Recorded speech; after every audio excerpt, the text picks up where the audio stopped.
Hello అండి, అందరికీ నమస్కారం. ఇవాళ మనం చెప్పుకోబోయే కదా, అత్తను వృద్ధాశ్రమానికి పంపిన కోడలు అదే ఆశ్రమానికి వస్తే. ఈ కథను రచించిన వారు మా ఊరి విజయలక్ష్మి గారు. మలిపొత్తు గేటుకు ఒక పక్కగా గోడకు అందంగా అమరిన గుండ్రటి అక్షరాలు. విశాలమైన ఆవరణలో ఎత్తుగా పెరిగిన నీలగిరి చెట్లు, మామిడి చెట్లు, మధ్య మధ్యలో గుబురుగా ఒక క్రమ పద్ధతిలో పెంచిన రకరకాల క్రోటాన్స్ మొక్కలు.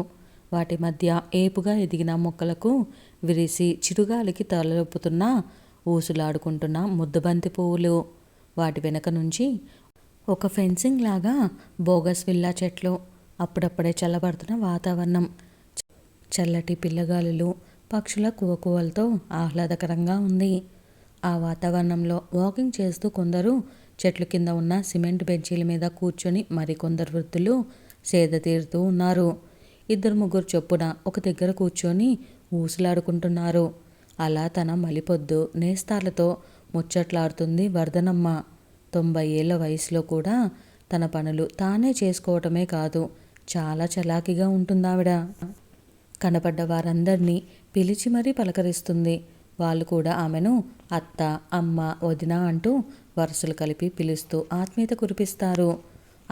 ఆవిడ చలాకీతనాన్ని చూసిన వారు ఆవిడ వయసు చెప్తే మాత్రం అస్సలు నమ్మరు. మాట్లాడుతూ గేట్ వైపు చూసింది వర్ధనమ్మ. ఉలిక్కి పడిపోయింది. హఠాత్తుగా నోట్లో నుంచి మాట రానట్లుగా, చూపు తిప్పటానికి సాధ్యం కానట్లుగా ఆ వస్తున్న మనిషిని చూస్తూ ఉండిపోయింది. వెంకటగిరి చీర కట్టుకొని ఓ మోస్తారు జడతో కాస్త నిదానంగా, నీరసంగా నడుస్తూ చేతిలో బ్యాగుతో వస్తుందొక ఆవిడ మొహంలో విచారమో, బాధో, విసుగో, కోపమో ఏదో తెలియని భావం కనబడుతుంది. ఓ పెద్ద సూట్ కేసు లాగుతూ ఆవిడ వెంట వస్తున్నాడు ఒక 30 ఏళ్ల యువకుడు. వర్ధనమ్మ కూర్చున్న సిమెంట్ బెంచి గేటుకు కొంచెం పక్కగా ఓ మూల ఉండటంతో వచ్చేవాళ్ళు వర్ధనమ్మకు కనబడుతున్నారు, కానీ వర్ధనమ్మ మాత్రం వాళ్లకు కనపడే అవకాశమే లేదు. వస్తున్న ఆ ఇద్దరు కలిసి ఆఫీస్ రూమ్కి వైపు వెళ్ళిపోయారు. ఇదేంటి, వీళ్ళు ఇక్కడికి వస్తున్నారెందుకు? ఇక్కడ వీళ్ళకేం పని? మనసును తొలిచేస్తున్న భావన. వాళ్ళను చూసిన వర్ధనమ్మ మునపట్ల తోటి వాళ్ళతో మాట్లాడలేకపోయింది. వాళ్ళు మాట్లాడుతుంటే అన్యమనస్కంగా ఆ ఊ అంటూ ఊ కొడుతుంది. ఓ అరగంట ఆఫీస్ రూమ్లో మాట్లాడిన తర్వాత యువకుడు ఒక్కడే వెళ్ళిపోవటం చూసింది. అతనితో వచ్చిన స్త్రీ లోపలే ఉండిపోయింది. అంటే ఆమె ఇక్కడే ఉంటుందా? అదేంటి, ఎందుకలా? ఆమె ఇక్కడుండటం ఏంటి? వర్ధనమ్మ మనసులో ఎడతెగని ప్రశ్నలు జోరీగల్లాగా రొదపెడుతున్నాయి. ఆ రాత్రి సరిగ్గా 8 గంటలైంది. అందరూ మలిపొద్దు వృద్ధాశ్రమంలోని డైనింగ్ హాల్లోకి చేరారు. అందరితో పాటు వర్ధనమ్మ కూడా వచ్చి కూర్చుంది భోజనానికి. సరిగ్గా అప్పుడే హాస్టల్ నిర్వాహకులు ఆమెను తీసుకొచ్చిన నిర్వాహకురాలు ఇలా చెప్పడం మొదలుపెట్టింది. ఈవిడ సుందరి గారు ఈరోజే మన ఆశ్రమంలో చేరారు. ఇక ఇక్కడే ఉంటారు. అందరికీ పరిచయం చేసి, ఆ వర్ధనమ్మ గారు, సుందరి గారికి మీ రూమే అలాట్ చేశాను. ఇక నుంచి ఆవిడ కూడా మీ రూమ్లోనే ఉంటారు చెప్పిందావిడ. అప్పుడే ఇటు తిరిగి వర్ధనమ్మను చూసిన సుందరి తెల్లబోయింది. మొహానికి వడగళ్ళ వాన కొట్టినట్లయింది. అదేంటి, ఈవిడిక్కడుందేమిటి? సుందరికి తల తిరుగుతున్నట్లయింది. గట్టిగా టేబుల్ని పట్టుకుంది ఆసరా కోసం. వెళ్ళండి, అక్కడ కూర్చోండి. అందరూ మీతోటి వారే. ఎలాంటి మొహమాటాలు లేకుండా హాయిగా ఉండండి.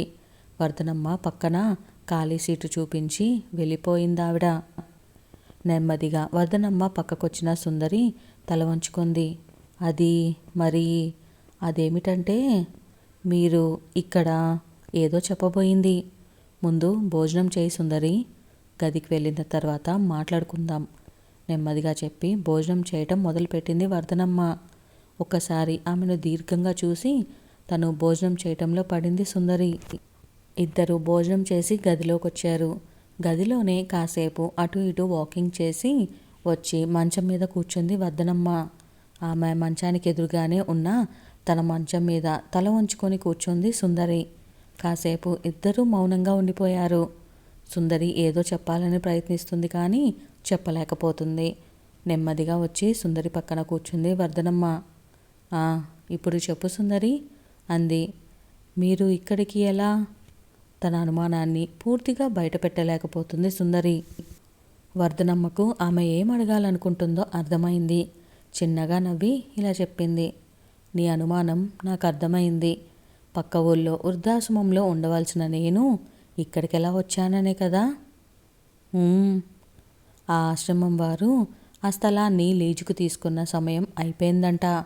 అది ఖాళీ చేయాల్సి వచ్చింది.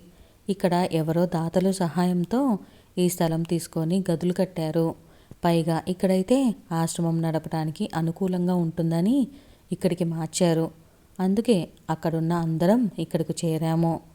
అది సరే, నీ విషయమేమిటి? ఏమైంది? నువ్విక్కడేంటి?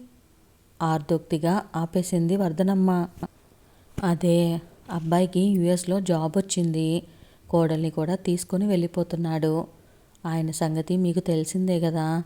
ముందే తన దారి తను చూసుకొని ఏ బాధరబందీలు లేకుండా హాయిగా పైకెళ్ళిపోయారు. ఇక నేను ఒంటరిగా. అందుకే నన్ను ఇక్కడ మాటలు పూర్తి చేయలేకపోతుంది సుందరి. భార్యను తీసుకువెళ్తున్నవాడు నిన్ను తీసుకువెళ్ళొచ్చుగా. ఈ మాటలు వర్ధనమ్మ బయటకు అనలేదు, మనసులో అనుకుంది. బయటకు మాత్రం "ఓ అవునా" అంది. ఆవిడ మనసులో మాట గ్రహించినట్లుగా చెప్పింది సుందరి. అబ్బాయి తనతో పాటు పనిచేస్తున్న అమ్మాయిని ప్రేమించి పెళ్లి చేసుకున్నాడు. ఆ అమ్మాయికి యుఎస్ వెళ్ళాలని చాలా కోరికట. అందుకే పెళ్ళికి ముందే ఇద్దరూ మాట్లాడుకొని ఆ అమ్మాయి తనతో పాటు నా కొడుకు కూడా అక్కడ ఉద్యోగం కోసం ప్రయత్నాలు మొదలుపెట్టారు. ఈలోగా వివాహం అవ్వటం, ఉద్యోగం రావటం కూడా జరిగింది. వెంటనే నన్ను తీసుకువెళ్ళటానికి కుదరదట. తీసుకువెళ్ళినా పూర్తిగా అక్కడ ఉండటానికి వీల్లేదట. పైగా అక్కడ మనలాగా ఉండదట. "మీరు అక్కడ అస్సలు ఉండలేరత్తయ్యా" అంది కోడలు. "పోనీ నా కాళ్ళు చేతులు బాగానే ఆడుతున్నాయి కదా. సొంతింట్లోనే ఒక్కదాన్నే ఉండగలను, భయం లేదు అని చెప్పాను. కానీ ఈ వయసులో ఎప్పుడు ఎలా ఉంటుందో చెప్పలేము. ఒక్కదానివి ఉండటం అంత మంచిది కాదు. వృద్ధాశ్రమంలో అయితే నీ వయసు వాళ్ళే చాలామంది ఉంటారు. నీ తోటివారు మధ్యలో అయితే నీకు కాస్త ప్రశాంతంగా హాయిగా ఉంటుంది" అన్నారు కొడుకు కోడలు. ఎవరూ లేకుండా ఖాళీగా ఉంచితే పాడైపోతుందని, అదీ కాక మంచి రేట్ వస్తుందని ఇల్లు కూడా అమ్మేశారు. అందుకే నన్ను ఇక్కడ చేర్పించారు, వివరంగా చెప్పింది సుందరి. వింటున్న వర్ధనమ్మ భారంగా నిట్టూర్చింది. ఆవిడకు 10 ఏళ్ల క్రితం నాటి తన ఇంటి భాగోతం గుర్తొచ్చింది. ఒక్కసారిగా గతంలోకి వెళ్ళిపోయింది ఆవిడ. అదే సమయంలో సుందరి కూడా ఆలోచనలోకి జారిపోయింది. ఇద్దరు ఆలోచనలకు మూలం ఒక్కటే, కేంద్రం ఒక్కటే, నేపథ్యం ఒక్కటే, వేదిక ఒక్కటే. అందుకే ఇద్దరి ఆలోచనలు ఒక దగ్గరికే వెళ్ళి చేరాయి. గతం కళ్ళ ముందు తెరకట్టింది వర్ధనమ్మకు. రావటమే అత్తన్న, అత్తిల్లన్న ఒక వ్యతిరేక భావంతో అడుగుపెట్టింది తన కోడలు. అది రోజు రోజుకు పెరిగిందే తప్ప తగ్గలేదు. అవకాశం వచ్చినప్పుడల్లా తన అభిప్రాయాన్ని బయటపెట్టడానికి ఏమాత్రం వెనకాడలేదు. అత్తంటే ఒక శత్రువు, ఆ శత్రువుని వీలైనంత దూరం పెట్టడమే తన కర్తవ్యం అన్నట్లు ప్రవర్తించేది. అది తన దురదృష్టమో లేక ప్రవర్తనలో లోపమో అప్పుడు అర్థం కాలేదు తనకు. కానీ చివరకు తన ఊనికినే సహించలేనంత స్థితికి చేరుకుంది కోడలు. అయినా అర్థం కాకపోవటానికి ఏముంది? నిజానికి కోడలి ప్రవర్తనకు తన ప్రవర్తన అగ్నికి ఆజ్యం పోసినట్లుగా తోడయింది.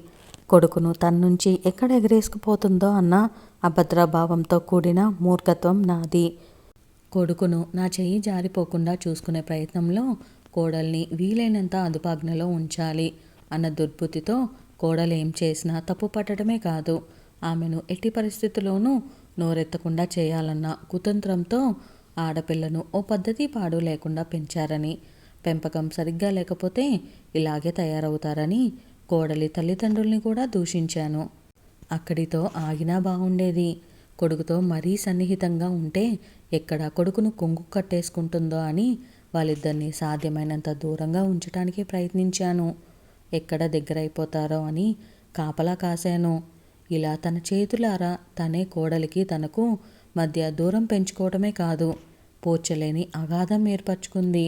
అది ఎంతవరకు వెళ్ళిందంటే చివరకు తన ముఖం చూడటానికి కూడా అసహించుకునే స్థితికి వచ్చేసింది కోడలు. ఫలితంగా ఇదిగోండి ఇక్కడికి చేరుకోవటం, వృద్ధాశ్రమానికి. తన చేతి మీద మరో చేతి స్పర్శ చల్లగా తగలటంతో ఉలిక్కిపడి ఆలోచనలోంచి బయటపడి ఈ లోకంలోకి వచ్చింది వర్ధనమ్మ. తన 2 చేతుల్ని ఆమె 2 చేతుల్లోకి తీసుకొని తన వైపే ఆర్తిగా చూస్తుంది సుందరి. ఆమె కళ్ళల్లో కూడా నీళ్లు నిశ్శబ్దంగా బుగ్గల మీద నుండి జారిపోతున్నాయి. అరే, ఏమైంది సుందరి? ఎందుకు ఏడుస్తున్నావు? ఆమె కళ్ళల్లో నీళ్లు చూసి కంగారుగా అడిగింది వర్ధనమ్మ. నేను చేసిన పాపం నన్ను ఇలా వెంటాడుతుందో చూసారా? రుద్ధమైన కొంటంతో అంది సుందరి. ఆమె 2 కళ్ళల్లో నుంచి గంగా యమునుల్లాగా నీటిదారులు ప్రవహిస్తూనే ఉన్నాయి. ఊరుకో, ఏం చేస్తాం, పరిస్థితులు అలా వచ్చాయి. అయినా అందులో నీ ఒక్కదాని తప్పే లేదు కదా. నువ్వు ఒక్కదానివి చేసిందేముందక్కడ? ఇంకేం చెప్పాలో అర్థం కాలేదు వర్ధనమ్మకు. లేదు, ఒకప్పుడు నేను మీకు చేసిన అన్యాయమే ఇప్పుడు నాకు ఇలా ఎదురైంది. అందుకే అంటారు బుద్ధి కర్మానుసారిని అని. నా బుద్ధి సరిగ్గా లేకే నాకు ఈ పరిస్థితి వచ్చింది. సుందరి, ఎందుకలా బాధపడతావు? తప్పంతా నీదేనా? నా పాత్ర ఏం లేదా? నేనేమైనా తక్కువ తిన్నానా? వయసులో చిన్నదానివి నువ్వు. నీకు చెప్పాల్సిన వయసులో ఉన్న నేను మాత్రం ఒరగబెట్టిందేమిటి? ఇద్దరమే. సర్లే, జరగాల్సిందేదో జరిగిపోయింది. ఇప్పుడు ఎన్ననుకున్నా ఏం లాభం? పోనీలే, చేసిన తప్పులకు పొరపాట్లకు మొత్తానికి ఇద్దరం ఒక దగ్గరికే చేరాం కదా. దీర్ఘంగా నిట్టూచింది వర్ధనమ్మ. లేదత్తయ్య, నేను అప్పుడు చేసిందే ఇప్పుడు నాకెదురైంది. నన్ను క్షమించండి అత్తయ్య. ఇంకా ఆగలేనన్నట్లు సంకోచాలు భేషజాలాలు అన్నీ వదిలిపెట్టి మనస్ఫూర్తిగా వర్ధనమ్మ చేతులు పట్టుకొని ఏడవటం మొదలుపెట్టింది సుందరి. ఎంత చిత్రం. ఒకప్పుడు తనను వృద్ధాశ్రమానికి సాగనంపిన తన కోడలు సుందరి కూడా తన దారిలోనే ఇక్కడికే రావటం ఎంత ఆశ్చర్యం. చరిత్ర పునరావృతం కావటం అంటే ఇదే అన్నమాట. కోడలు సుందరిని చూసి నిర్లిప్తంగా అనుకుంది అత్తవర్ధనమ్మ. ఇదండి ఇవాళ మన కథ. మీకు కనుక ఈ కథ నచ్చితే వీడియోకి లైక్ చేయటం మర్చిపోకండి. అలానే మన ఛానల్ ఇంకా ఎవరైనా సబ్స్క్రైబ్ చేసుకోకపోతే వెంటనే సబ్స్క్రైబ్ చేసుకొని బెల్ ఐకాన్ని క్లిక్ చేసేయండి. Thank you.